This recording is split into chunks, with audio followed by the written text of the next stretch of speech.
Estudos na vida de José, um homem íntegro num contexto corrupto. Mensagem 2. Pode sair alguma coisa boa de uma família dessas? Uma teologia que já há algum tempo vem fazendo algum estrago por aí é chamada de confissão positiva. Presente principalmente na televisão, programas evangélicos de televisão evangélicos, entre aspas, mas também em várias mega igrejas por aí. Observe alguns exemplos do que dizem os seus proponentes. Quanto à expressão "se Deus quiser", usar a frase "se for a tua vontade" em oração pode parecer espiritual e demonstrar a atitude piedosa de quem é submisso à vontade do Senhor. Mas além de não adiantar nada, destrói a própria oração. Quem disse isso foi R.R. Soares, no livro Direito de Desfrutar Saúde, página 11. Referindo-se a João 14,14, Kenneth Hagin ensina que a palavra pedir também significa exigir. E tudo quando exigirdes em meu nome, isso eu, Jesus, farei. Outro conceito que eles defendem é sereis semelhantes a Deus. A razão para Deus criar Adão foi seu desejo de reproduzir a si mesmo. Adão não era um Deus pequenino, não era um semideus, nem ao menos estava subordinado a Deus, diz Kenneth Copeland. Vocês sabiam que desde o começo dos tempos, o propósito inteiro de Deus era reproduzir-se? E quando estamos aqui de pé, vocês não estão olhando para Morris Cerullo, vocês estão olhando para Deus, estão olhando para Jesus, diz Morris Cerullo. Quanto ao dinheiro, anos atrás costumavam pregar: nós andaremos por ruas de ouro. Hoje eu digo: não preciso de ouro lá em cima, quero ouro aqui embaixo, diz Benihim. As citações que eu acabei de fazer aparecem nos livros Super Crentes, da editora Mundo Cristão, escrito por Paulo Romeiro, e no livro Cristianismo em Crise, da CPAD, escrito por Hank Hanegraaff. Outra área presente nessa aberração doutrinária conhecida como confissão positiva é a chamada maldição de família.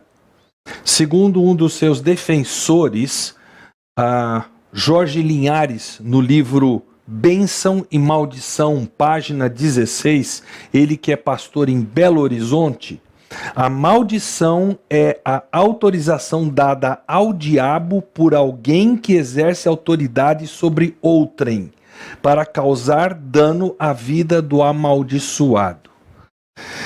Segundo esses mesmos proponentes, a maldição opera cegamente, atingindo qualquer um ao seu alcance. Vai se transmitindo indefinidamente através do tempo, até que um especialista em quebra de maldições a quebre. O que entra dentro dessas crenças chamadas cristãs são fortes elementos místicos, espíritas, de psicoterapia freudiana mistificada, como a transferência de culpa do pecador para seus ancestrais. Como diria um ex-chefe meu, são crenças cristambeiras, para descrever o sincretismo religioso misturado com psicologia secular que hoje habita tantas igrejas. Aliás, não se surpreenda se você vier a descobrir algum irmãozinho que se reúne com você na igreja, irmãozinho talvez até que você admire, mas que durante a semana ele dê plantão num desses pronto-socorros espirituais de igrejas que se ocupam direto com as quebras de maldição. Se essa doutrina de maldição de família funcionasse, José, sem sombra de dúvida, teria sido, no mínimo, um fracassado. Ele não teria a mínima chance de ser usado por Deus como ele foi. Nem em sonho. E de onde esses profetas modernos deduzem seus ensinamentos a respeito de maldição de família? Êxodo 34, 7. Senhor, Senhor, Deus compassivo e misericordioso, paciente, cheio de amor e de fidelidade, que mantém o seu amor a milhares e perdoa a maldade, a rebelião e o pecado. Contudo, não deixa de punir o culpado. Castiga os filhos e os netos pelo pecado de seus pais até a terceira e quarta geração. Muitos têm se apegado nesse texto bíblico para defender a ideia de maldição de família, ou de maldição hereditária, como ela também é chamada. Quando, se nós atentarmos bem, o texto não está falando de algo hereditário, mas sim de algo que se assimila por convivência. E ainda assim, isso não é uma regra. Todos nós conhecemos exemplo de filho de pai alcoólatra que pela graça e misericórdia de Deus veio a se tornar um crente exemplar, um abençoador de vidas. Eu mesmo tive, num dos meus primeiros Timóteos, uma pessoa assim. Hoje ele e a esposa, casados há mais de 25 anos, são uma verdadeira bênção no aconselhamento na cidade, na capital em que eles vivem. Conta-se a história de um estudo de caso que foi feito com gêmeos, filhos de um alcoólatra, que tomaram rumos diferentes na vida. Um virou alcoólatra e outro virou um abstêmio. A ambos foi feita a pergunta: tendo crescido como filho de alcoólatra, por que você acha que você se tornou alcoólatra ou abstêmio? E a resposta foi surpreendente. Ambos responderam a mesmíssima coisa. Crescendo com um pai alcoólatra, que mais eu poderia me tornar? Um repetiu os erros do pai, ecoando Êxodo 34, 7. O outro não se entregou aos erros do pai, relembrando-nos da possibilidade que é levantada por Ezequiel 18, de que um pai ímpio pode, pela misericórdia de Deus, ter um filho justo e reto em sua conduta.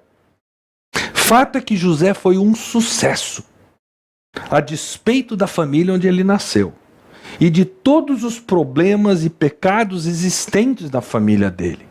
Ele foi vitorioso em vários aspectos, que nós estudaremos a partir da próxima mensagem, mas agora eu gostaria de focar o olhar mais de perto com você em quem compôs a família de José.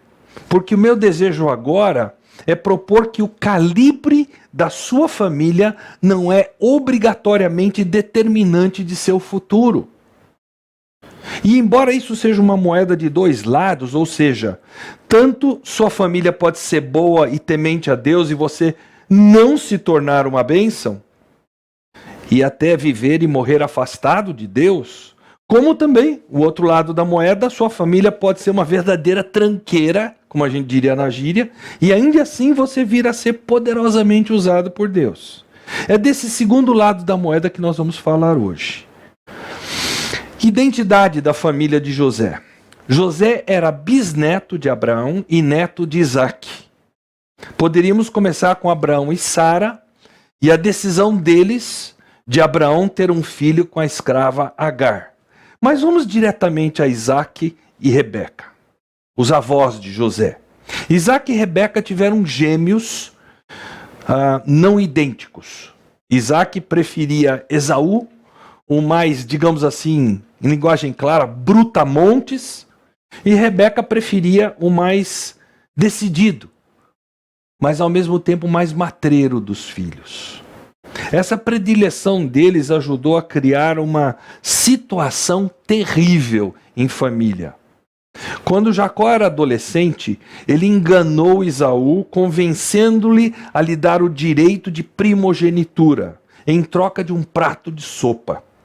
Rebeca, que era sutilmente dominadora, enquanto profundamente manipuladora, ela induziu Jacó a enganar o seu pai, que já estava idoso e praticamente cego, Isaac, para receber a bênção de Isaac, como se ele fosse Esaú, de forma que ele, o mais jovem, recebesse a parte maior da herança da família.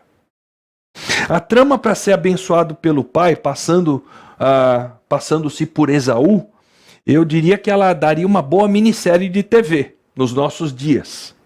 Quando Esaú soube, ele resolveu que ele mataria o irmão. Rebeca fica sabendo e ela providencia que Jacó fuja para a casa de Labão, seu irmão, mais uma vez manipulando o marido para conseguir seu intento. Outra coisa é que em nenhum lugar da Bíblia Deus aprova a poligamia. Afinal, uma sequência de tais uniões só poderia gerar ciúmes, gerar vingança. Mas fato é que depois da queda, o ser humano fez várias más escolhas desse tipo. E foi numa mistura de diversos relacionamentos assim que José nasceu. Os pais e os irmãos de José. Jacó, que enganara seu irmão Esaú, trabalhou 7 anos por amor a Raquel e acabou sendo enganado pelo sogro, que lhe deu Lia, a irmã mais velha, como esposa, como era costume naquela época da filha mais velha casar antes da mais nova. Aí Jacó trabalhou outros 7 anos para poder ter a mulher amada, Raquel, como esposa. Jacó e Lia tiveram 4 filhos, mas Raquel era estéril. Portanto, ela deu sua serva Bila a Jacó, com quem ele teve 2 filhos. Quando Lia não podia mais gerar filhos, para não ficar atrás, deu a serva Zilpa a Jacó, com quem ele teve mais 2 filhos. Mas Lia voltou a engravidar e teve mais 2 filhos e uma filha. Então, a verdadeira esposa de Jacó, Raquel, aquela que era segundo o coração dele, ela não tinha quem recorrer com relação à sua impossibilidade de ficar grávida, senão a Deus. E Deus a ouviu e ela deu à luz a José. Dá para perceber, dá para ter uma ideia da bagunça de família em que José nasceu? Bem antes dele vir ao mundo, seu pai Jacó e seu avô Isaac viveram vidas onde corriam soltas as trapaças, as manipulações e até a traição. Esses relacionamentos confusos de Jacó resultaram numa família onde passaram a viver um pai polígamo, 4 esposas, 4 mulheres dele, todas elas vieram de um mesmo lar, 2 das quais eram irmãs, e na mesma família havia 12 irmãos, ou meio-irmãos e uma irmã, ou meia-irmã, dependendo de quem estivesse falando. Se fosse tema de novelas hoje em dia, dificilmente haveria outra família pior em termos de confusão de relacionamentos. É o que nós chamaríamos hoje de família completamente disfuncional. Para complicar um pouquinho mais, dentro dessa família, a única filha de Jacó, Diná, é violentada pelo governador da região onde eles moravam. Tanto a região quanto o governador se chamavam Siquém. O que se seguiu foi uma verdadeira chacina por parte dos irmãos e meio-irmãos dela. Roubos e imoralidade se tornaram uma constante na tal família, tanto que Jacó não confiava nos filhos quanto ao cuidado dos seus rebanhos. A pergunta é: será que esses filhos não estavam cumprindo Êxodo 34:7? Deus castiga os filhos e os netos pelo pecado de seus pais até a 3ª e 4ª gerações? É nesse ambiente que José nasce e cresce. E logo aos 10 anos de idade ele perde a sua mãe, quando nasce o caçula e seu irmão de sangue chamado Benjamim. Então José teve um avô que foi um frouxo, no sentido de ser o líder do seu lar, teve uma avó dominadora e manipuladora, e um pai que foi tudo menos o verdadeiro sacerdote do lar, até se converter genuinamente, e isso foi para lá dos seus 60 anos de idade. Integridade era algo que Jacó pouco conhecia. Outra coisa que Jacó fez foi se acomodar, pois como é que ele poderia tentar trabalhar os relacionamentos entre as suas esposas e os seus filhos? Tornou-se um omisso, na verdade. Ele acabou sendo um solitário dentro de uma casa repleta de mulheres e de filhos. E os relacionamentos de José? Com seu pai, o relacionamento, quando este lhe passou a adequada visão de Deus, nós não sabemos com certeza como isso ocorreu. Mas de alguma forma parece que José fez isso, ou Jacó fez isso com José. Ele aprendeu muito do seu pai, talvez por observar os buracos em que o pai caiu, as más decisões do pai. Mas fato é que José conviveu com Jacó perto de 7 anos, assimilando essas coisas, dos 10 aos 17. Depois de Jacó ter tido a sua experiência de conversão, digamos assim, no lugar da passagem do Jaboque. Gênesis 33. José se tornou muito sensível à voz, à presença de Deus, desde bem jovem. Deus o havia escolhido e José parecia consciente disso. Através de sonhos e visões, Deus começou a dar a José a certeza que ele o escolhera para algo muito especial.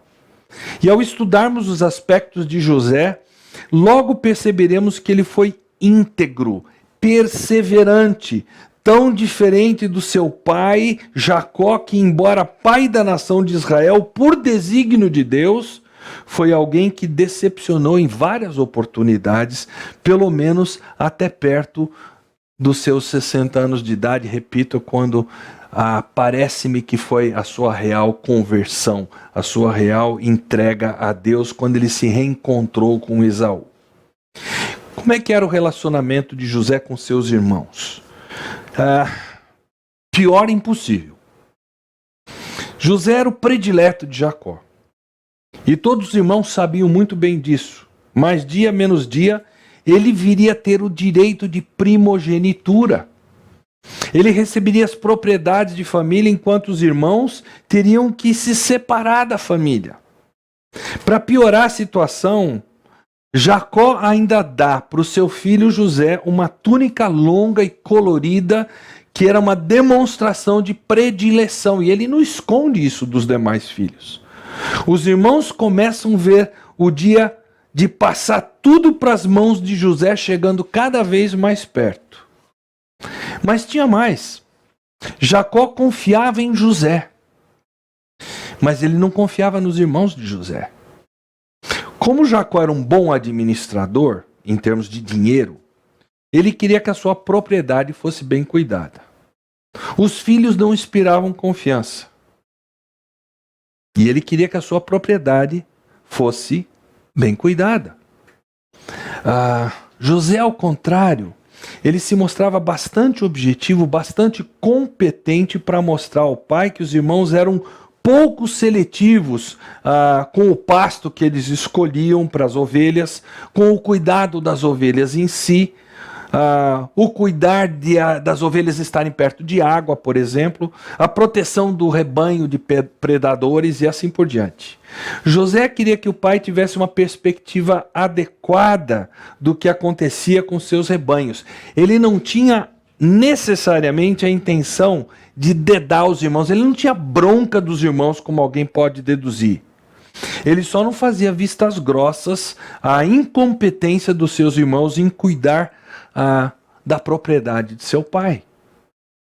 Concluir que José tinha prazer em dedurar os irmãos, porque ele contava ao pai a má fama deles, como diz o texto, não é muito coerente com a forma que José posteriormente pagou reiteradas vezes o mal com o bem.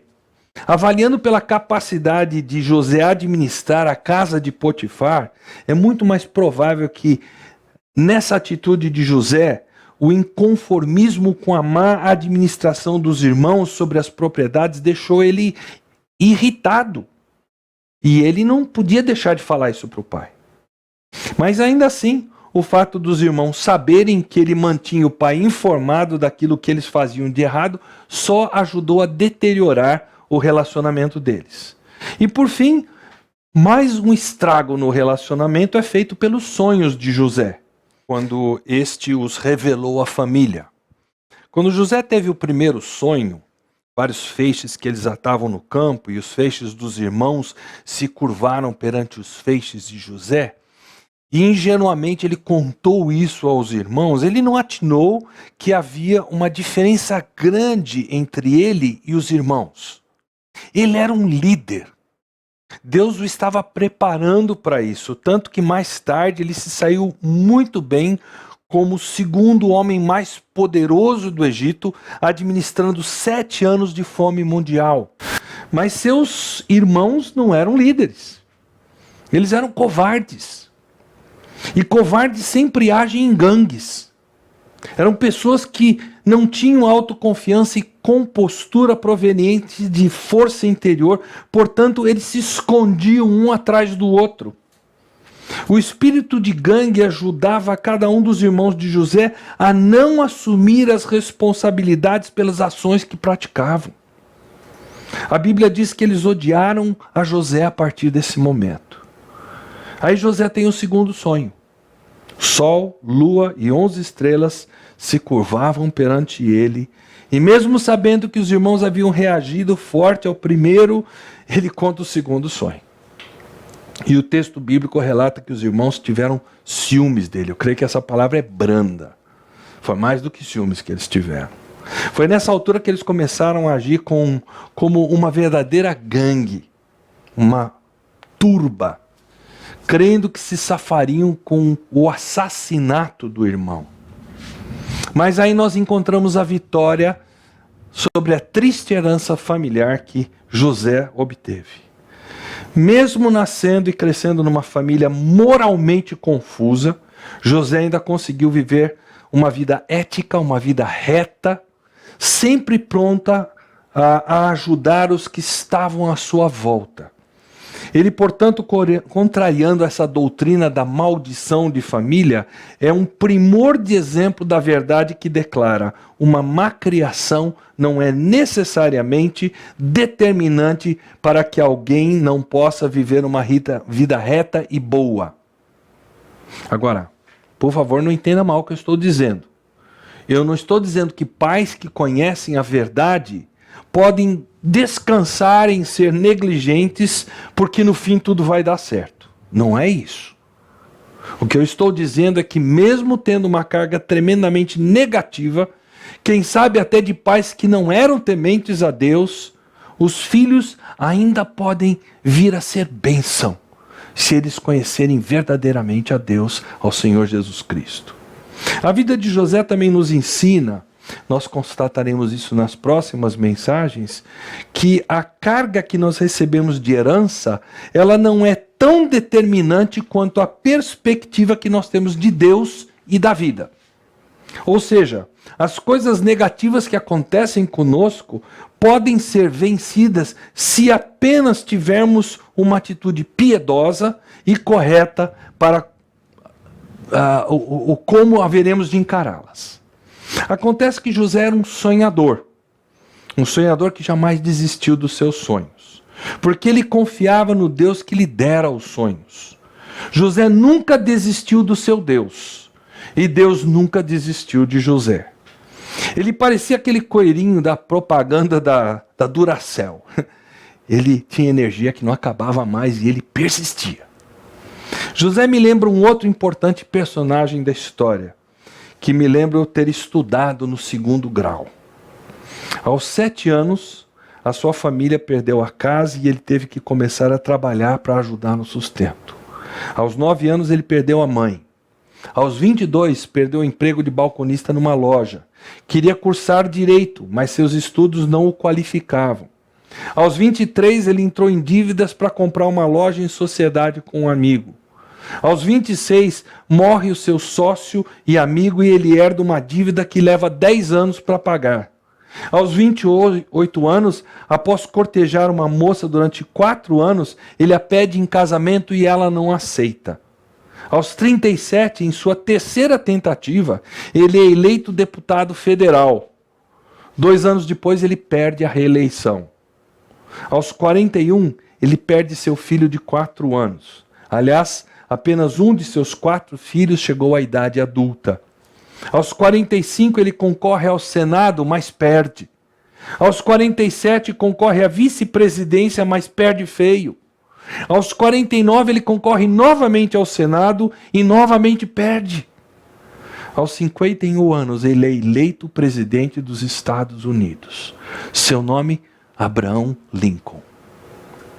Certa feita ele declarou com respeito a Deus: tenho sido levado a me ajoelhar pela convicção avassaladora de que não tenho ninguém mais a quem recorrer. Minha sabedoria e tudo que diz respeito a mim tem parecido insuficiente para o dia a ser enfrentado. Abraham Lincoln, assim como José, creu no Deus que plantou uma visão em seu coração. Um sonho de fazer algo extraordinário para Deus. E embora ambos passaram por muitos momentos difíceis, cada um deles é uma prova viva de que se confiarmos em Deus, no Deus que nos faz sonhar, não precisamos desistir dos nossos sonhos. A trajetória de José foi de predileto do pai para o poço onde seus irmãos invejosos o colocaram. Do poço, ele foi parar no palacete de Potifar. Do palacete de Potifar, ele foi parar na prisão. Mas da prisão, ele foi parar no palácio do homem mais poderoso do mundo para ser o seu braço direito. Talvez a sua história de família seja complicada. Talvez até um pouco parecida com a de José. Relacionamentos tensos, desconfianças, tramóias por trás das costas. E talvez não seja apenas isso, talvez os reveses da vida já tenham feito você pensar que só lhe resta se conformar em ser um, digamos, cidadão de segunda classe. Já pensaram na diferença que faria no mundo se José e Abraham Lincoln tivessem pensado assim? Por vezes somos tentados a acreditar nessas besteiras de maldição de família, como se fôssemos cristambeiros e não cristãos. Cristãos que se pautam pela palavra de Deus. E quando isso acontece, viramos presas de depressão, de desânimo, de uma vida cristã caracterizada por mediocridade. Eu quero pedir que você curve a sua cabeça em oração e você se pergunte: será que José se deixou influenciar pela triste e complicada herança familiar que ele recebeu? Será que eu preciso viver em derrota preso ao passado? Ou posso encarar essas dificuldades como provas para forjar a têmpera do meu caráter? Será que preciso abrir mão dos sonhos, dos desejos que Deus plantou no meu coração até aqui, de ser uma pessoa que o leva a sério? Será que se eu confiar no Deus que me permite sonhar, eu preciso abrir mão dos sonhos de realizar algo extraordinário para Ele?